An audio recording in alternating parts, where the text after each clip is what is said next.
All right, it is showing live for me. Showing live here, or at least there's the live button up in Zoom. hmm Live on YouTube. Looking good. It is live. All right. Okay. Looks like we're live on YouTube. We're going to go ahead and start our public presentation where we're at on the park master plan for Riddle Point Park. I'd like to thank everybody that responded to our responses.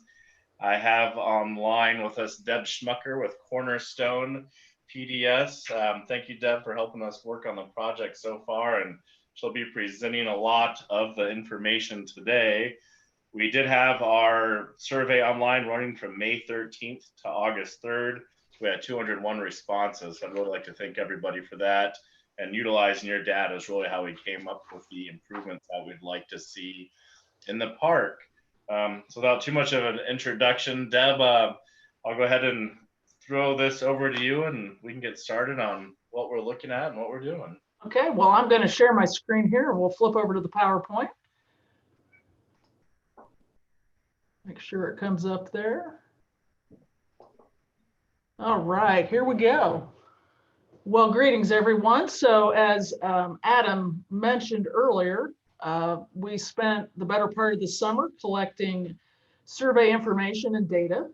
And we used your answers, and for those of you who responded, to help us inform us of some of the opportunities as we looked at how to renovate the existing park. So just to start off real quick, I want to kind of just go through a little bit of a quick analysis of the existing park as we have it today. And as you see it there in the picture, you can see that here's in general the park proper, the beach area, the boat ramp, the existing gatehouse, kind of some of the overflow parking.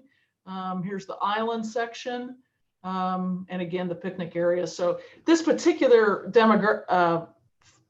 information just shows the general water depth. It's about 5 feet roughly or so over in the inlet and near the boat launch area. It obviously gets steeper as you go around the island area. The beach area, 3 to 7 feet, and quickly as you head a little bit south goes 12. North is up on this, but north will shift here in a little bit on a couple of the others just in order to get more information on our screen here. This particular information is about the FEMA flood zone. And that just shows we're in a 100-year storm situation. And you can start to see, again, here's the existing boat launch, here's the existing park office, how far back it's anticipated that the water could rise. And that's important as we look at potentially what to do with the restroom building, because it's right over there on the edge of that floodway zone. So as we might look at replacing that facility in the future, that would be important for its ultimate location. What I wanted to do just real briefly is show you the topography. So as you look at each of these white dashed lines, that represents 2 feet vertically. And that really becomes important because as you can see, this purple line, as I'm showing you right here, is the actual edge of the park. And you can see how steep this terrain over here is that's within the park. This is the existing maintenance building right now in that open meadow area. You can also start to see over here by the Boys and Girls Club facility, again, another inlet, some really steep terrain, existing woods here on this aerial, but for those of you who are really familiar, you'll know that, again, it's a pretty good slope as it drops down across over to the northeast. As you drop down to the beach, you're dropping 10 to 12 feet as you cut across there. Again, the same thing over here along the island. You can start to see this existing tree line. There's some drainage that comes along and goes out to the inlet. This area over here by the maintenance building eventually follows this flow line out to the lake. And then again, the same thing over here. We've got some drainage and areas. So we've got some in the drier season. Those have become a little bit drier, but still have some wetland potential as well. And there's some areas that you can actually walk and hike. So as we look at the master plan per se, the information that we got back in the survey this summer was really helpful because it helped us understand what was important to you as residents and even to some folks who were visitors. And so what I'm going to do, this is the overall plan, but I'm going to zoom in and talk about the different areas and the different things that we heard and how they relate to what you see on the screen for this version of the master plan. So one of the most important things I know to the board and to the park is updating the gatehouse, et cetera. And you can start to see in this photo that, you know, the gatehouse needs to be replaced. As we started to look at, one of the #1 things that was important to the residents was a better facilitation of boat launch, getting boats on and off, boat parking, temporary boat staging. And we're proposing that we would also expand the width of the boat launch ramp so that that would allow for a little bit easier on and off. That's almost double the width that it is now, but it just facilitates vehicles going back and forth. The existing park office, just for a reference point right now, is showing down here in this location. We would propose moving that up and out of the way so that we could further expand this area, allowing for a little bit wider drives, some temporary boat staging when you're coming off the water, and obviously some temporary boat parking over in this area, but then creating some boat parking more formal with stone, et cetera, or even asphalt, and starting to create some areas to roughly hold about 50 to 60 boats. And then obviously some car parking would go along with that, with overflow parking areas in some of the general areas where you would see them today. That is a direct response from what we heard on the survey. In addition, the park staff is in need of some additional maintenance, building area, and expansion of the maintenance facility. So again, we start to see that showing up and reflected here. This is the existing maintenance facility and roughly doubling and creating another pole barn type structure. The park office is an old residence now and needs to be updated and upgraded. That may not be the quickest term priority, but certainly something to be considered in the future. These green dashed lines indicate areas where a walking path, not necessarily a paved path, but just a walking path that we know people are utilizing now, but could continue to use in the future, especially as they would be going from a parking area over to the boat launch. This parking in this area would be for office staff and for different things related to park business throughout the day. And as we go to the next slide, we'll start to look at some of the more active zones and how they start to look in the future. Let me get this slide. There we go. So in this, what we've done is we've really, some of the things that we heard were a more revised children's play area, accessible path down to the beach, potentially a new restroom facility, some more game type areas, maybe more informal and some combination, and then of course a shade structure. And that really became kind of the driving force in this area, also looking at how we get the grades to all work, because as I mentioned earlier, getting down to the water is always a challenge. So we wanted to find a way to make that accessible to new potential restroom building, as well as to make it accessible to a potential deck overlook. And then also the ability to create a temporary boat slip area where somebody who might be out on the water could come in, pick up people that might be using the beach, maybe needs to use the restroom. So we had to find some ways to look at that in more detail.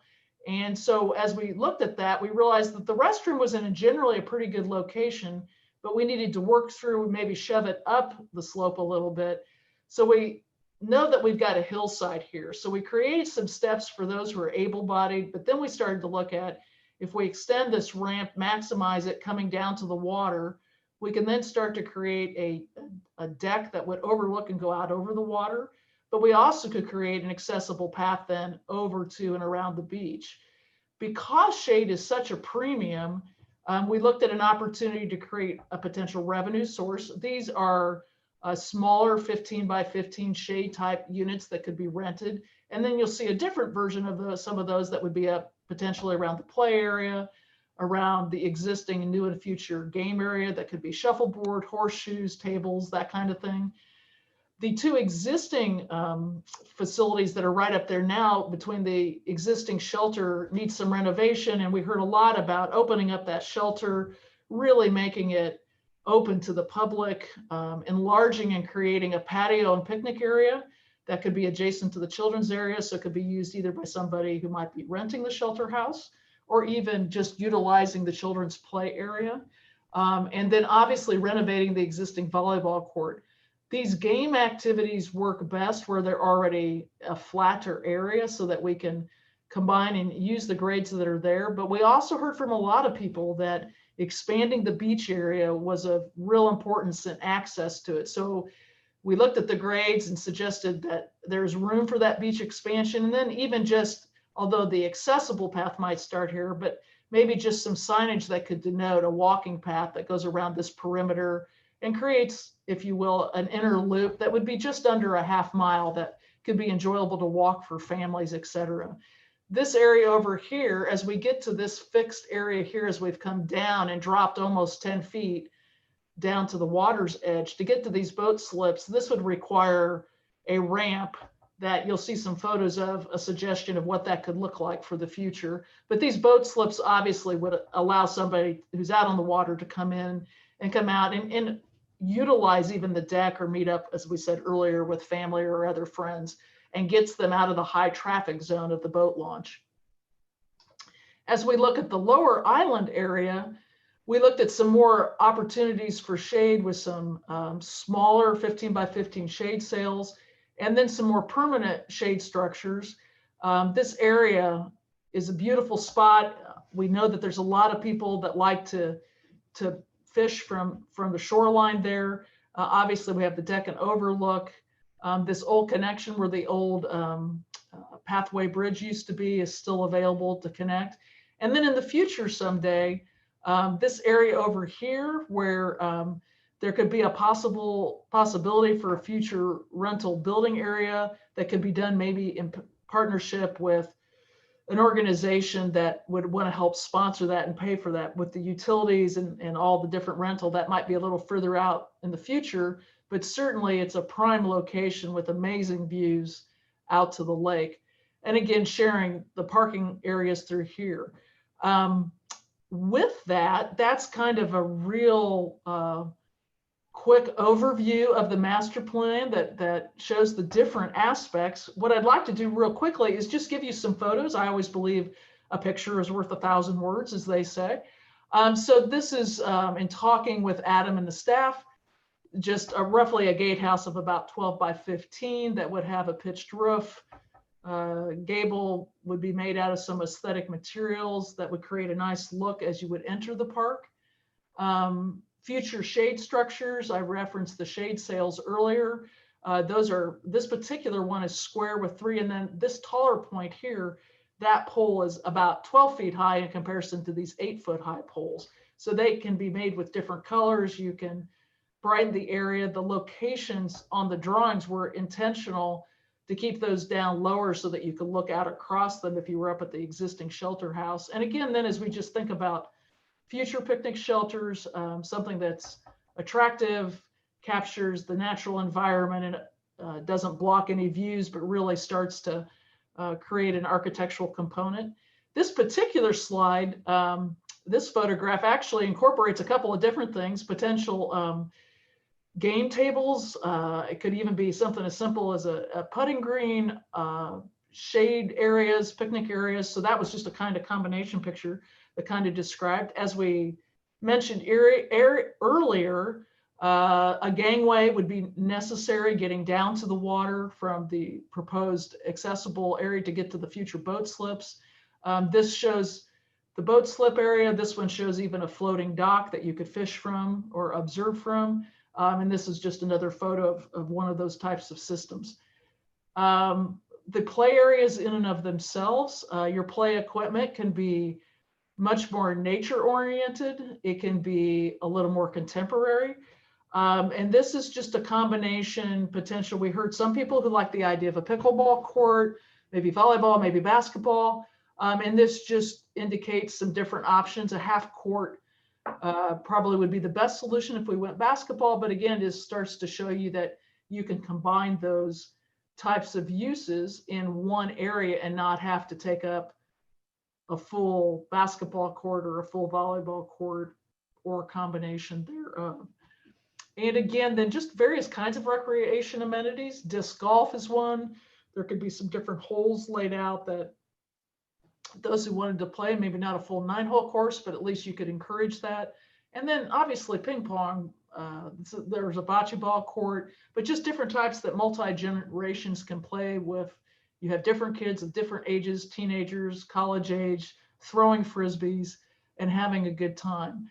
What we'd like to do is open it up for questions and comments. If you have a comment or a question, you can post that in the YouTube chat feature, and Adam will be addressing those and either asking them to me. And if you're someone who's watching on a replay, you can email your comments or questions to manager@lakelemon.org by the end of the month, by the 25th. So we'd be happy to entertain any questions or comments that anyone might like to share at this time. All right. There's a little bit of lag here going to YouTube, so I'll give it a little bit of time. No problem. To transition over. I'm going to go ahead and type in that we're hosting the public comments. And I can always flip back to a map if we need to here. Another time, there doesn't look to be any input coming from viewers online. So again, what I would like to do is just encourage everybody. Once you view this, we will share this presentation again with the public. We'll put it on our website and we'll send it out via constant contact. If you do have questions, concerns, or input that you would like to have, go ahead and email us or email myself at manager@lakelemon.org. I will compile and go through the information and work on it with Deb here. And then we can move forward. We hope to be presenting some of this information at the October 22nd board meeting. So we'll be a little bit more time for input then as well. But by that point, we hope to pretty much have the plan laid in for what we would like to see. So I'd like to, doesn't seem to be anything coming online. I'd like to go ahead and thank everybody for the survey responses. We did have over 200 responses, and I really appreciate that. We'll continue to take your input. Again, by next Friday, which is the 25th of September, we'd like to have all the final input so we can take that into consideration. Thank you very much, Deb, for presenting this, and thank you, public, for watching this, and we look forward to enhancing your park experience and then taking your thoughts into concern. And with that, we will go ahead and end the meeting. Thank you very much.